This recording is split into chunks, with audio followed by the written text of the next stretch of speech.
What happened on Saltwell Hill is brought to you by Rapid Answers.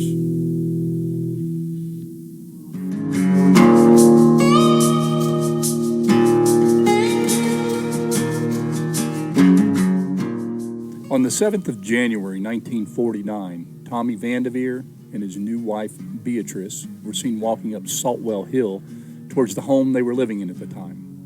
This was the last anyone ever saw of Roy, Beatrice, or her 17-year-old daughter, Wanda. What happened to the family of three remains a mystery even now, over 70 years later. In this podcast, we will explore the events surrounding this story, the people involved, and what the families, community, and public opinion believes happened on Saltwell Hill. I'm Roger Hunter, and I'll be your host and storyteller. So I'm sure you're asking yourself, why do you care about something that happened in rural southern Indiana over 70 years ago? Why now? And why should you be listening to me? Well, to explain all that, I need to tell you how I came to know this story. You see, in the spring of 2020, the world was invaded by the crud. COVID forced the closures of basically everything. Everybody stayed at home and only ventured out if they dared to risk their lives with one of those masks. There were some of us who didn't take this very well. We got tired of being told where we could go and that we had to wear those masks, and we just turned to nature. And yeah, for the first few months, a lot of state and federal parks were experiencing closures of some kind. But when the parks opened back up, well, I and a lot of other people took to the trails. For me, it was a quest to see things that had been there all along, but I just never bothered to look. My search took me to the Hoosier National Forest, and in particular Crawford County, Indiana. I knew the county was dotted by ravines that were formed by these big, tall cliffs. These ravines were formed millions of years ago by what are now small streams. But where you have cliffs and you have water, you're bound to find waterfalls. So in my quest to find waterfalls that were not on any maps, I ventured deeper and deeper into the Hoosier National Forest. It became somewhat of an obsession for me. I began looking at topographical maps and old USGS maps and different things for clues that might lead me to the natural treasures that I was looking for. Then in January of 2021, I caught rumor of a large natural arch that wasn't on any trail. Natural arches and natural bridges are geological features that were formed millions of years ago. Back then, the Hoosier National Forest was a huge inland sea. And then as the earth rose and the waters receded, these amazing geological features were exposed. Many of the ones in this area were actually inhabited by humans as early as 10, even 12,000 BC. Native American relics have been found in these in great abundance. Well, when I learned about what turned out to be the largest natural arch in the state of Indiana, and that it was hiding in the backwoods of Crawford County, well, I had to find it. So I found some notations on old maps telling me where it was. I plotted a course on my Garmin, and one afternoon in late January, I set out in search of Arrowhead Arch. Now, I'm pretty good with the GPS, so I was confident that I'd be able to find it. I just wasn't thinking about what else I might find. Here are a few excerpts from the video that I was shooting while I was doing my search. Okay, so just a little ways down, the road kind of turned, and now I'm on top of that rock cliff and came across this. Looks like might have been a place to cook. not exactly sure what it is. I wonder what the history out here is. If I look around, there's a bunch of trash and stuff over here. Looks like part of a foundation over there. So I'm guessing at one point there were structures out here. Here's more of what looks like a foundation.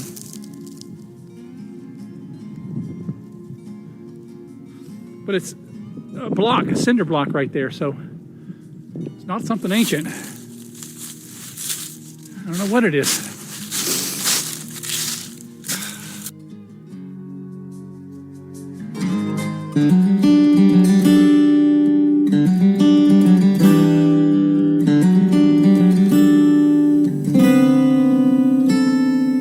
What Happened on Saltwell Hill is written, hosted, produced, and sponsored by me, Roger Hunter.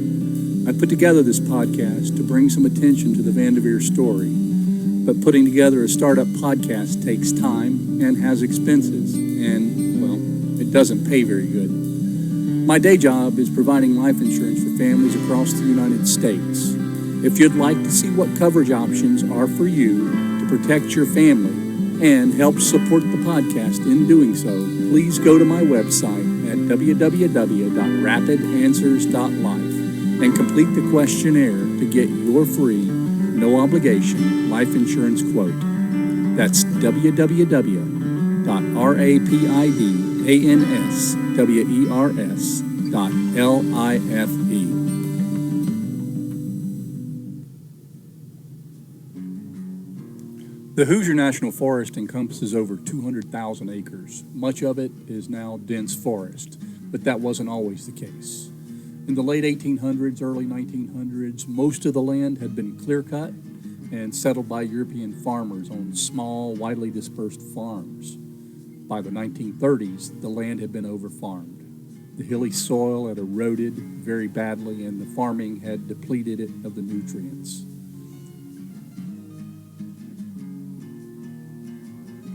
The Great Depression sealed the fate for these small farms, and much of the land was abandoned. The amount of tax-delinquent debt skyrocketed, and local officials became real concerned about the tax base. In 1934, Governor Paul McNutt asked the Forest Service to buy the abandoned land in anticipation of establishing a national park. By the late 1950s, it became apparent that the Hoosier State would not be able to put together the necessary 5,000 acres of unimproved land needed to form a national park. In an attempt to protect the land and the natural resources, in October of 1961, the U.S. Forest Service established the Hoosier National Forest. The area around Saltwell Hill had been home to more than a dozen farms. Most of the structures burned many years ago. However, hints of civilization are still obvious. What were once roads are now overgrown paths, or worse. I'm still on what Garmin is calling a trail. It's telling me that my destination is 300 feet that way. That's 100 yards. But Garmin is calling this a trail. I can see that maybe at one time it might have been. But you are basically bushwhacking at this point. Well, after a few miles of bushwhacking, I finally arrived at what I thought was ground zero. But if this arch was supposed to be so impressive, well, let's just say it wasn't very obvious. All right, so I'm like 2.5 miles back in here.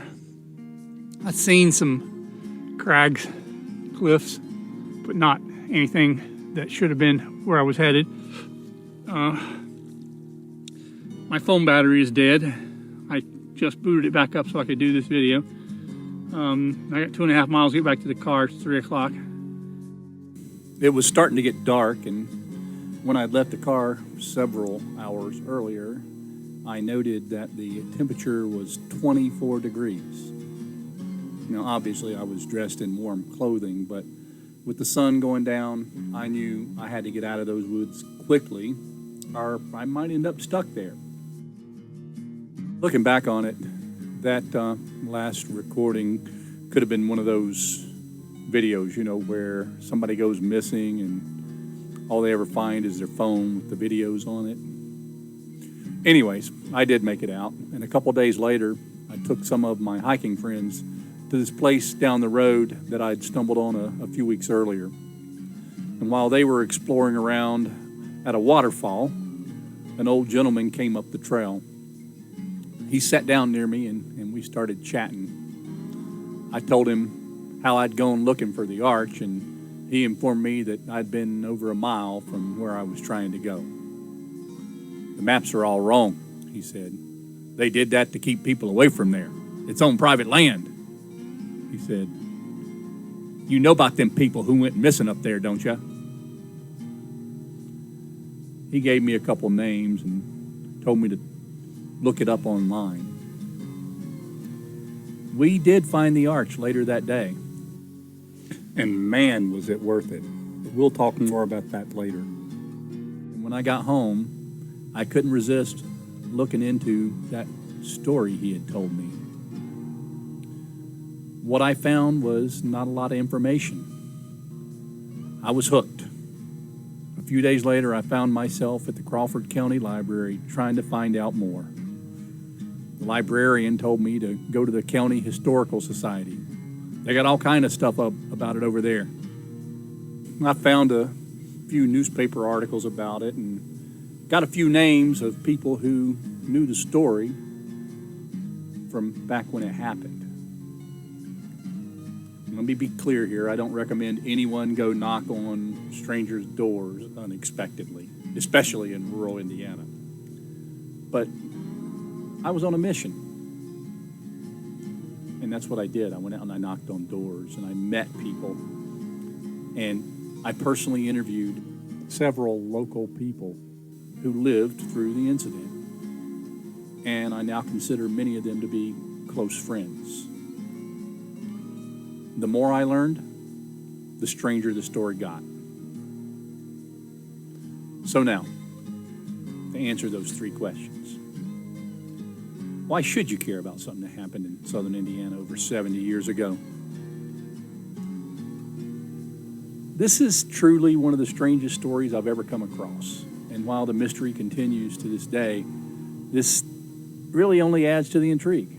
This isn't just a story about missing people. It's a tale of romance, deceit, armed robbery, car theft, boat theft, jewelry theft, dog napping, arson, jailbreaks, rumored murder, corruption, extortion, Alcatraz, cryptic messages. Oh, and yes, missing people.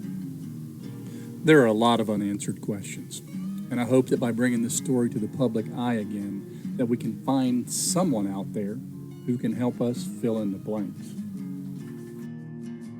So why now?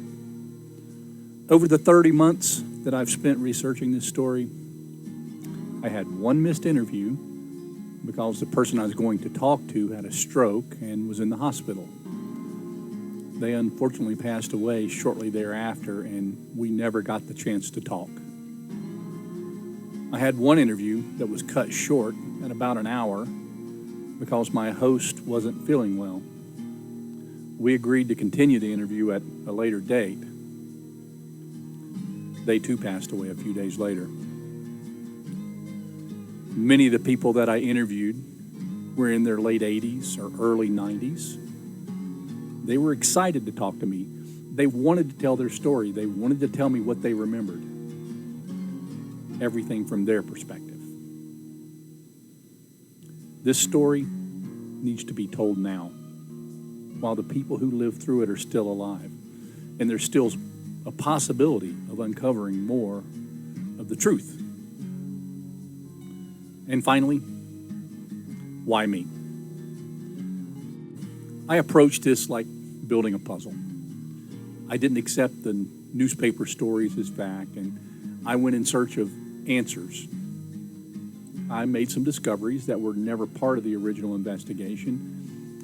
I even spoke with a current case manager with the Indiana State Police, who, by the way, refused to provide me with information from the file because it's still considered an open case. I followed the paper trail that led to this area becoming part of the Hoosier National Forest and discovered motives that were never investigated.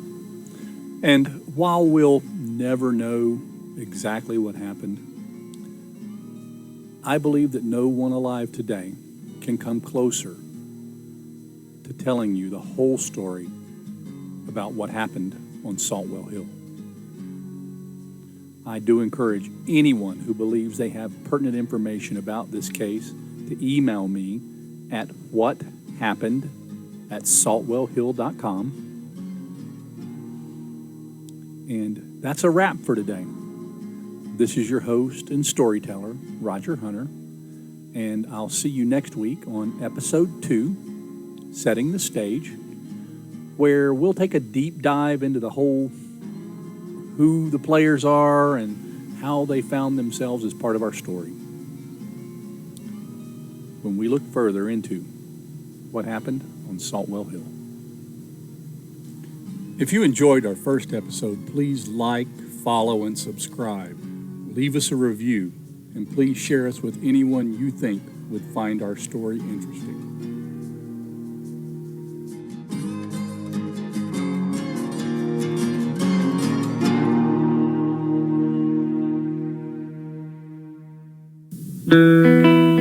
What Happened on Saltwell Hill is brought to you by Rapid Answers, life insurance made simple.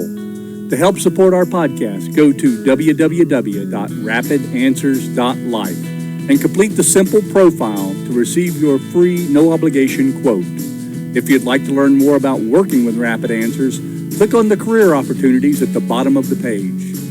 That's www.rapidanswers.life.